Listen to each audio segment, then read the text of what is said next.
کشف کا مطلب ہے چیزوں کا کھل جانا.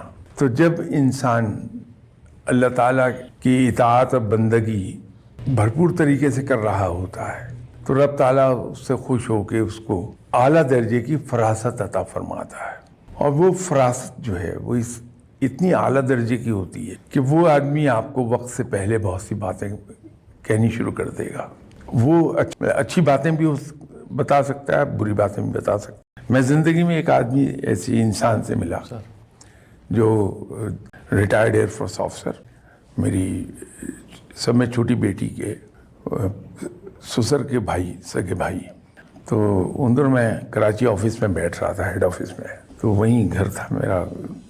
ایک دن وہ گھر تشریف لے آئے تو مجھے باتوں میں کہنے لگے کہ شاہ صاحب مجھے کینسر ہو گیا, اور ڈاکٹر نے مجھے 3 یا 4 مہینے کچھ انہوں نے وہ پیریڈ بتایا, بس اتنی زندگی ہے میری. ظاہر ہے میں نے ان کو تسلی ہی دینی تھی.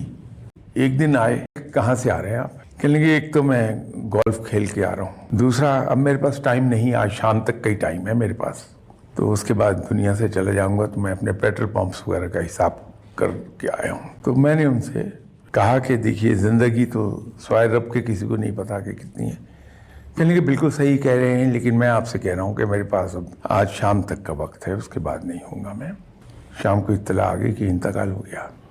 نیک لوگ اس مقام پر چلے جاتے ہیں کہ انہیں اگر یہ بھی پتا ہو کہ میں دنیا سے جا رہا ہوں تو ان کو کوئی خدشات نہیں ہوتے.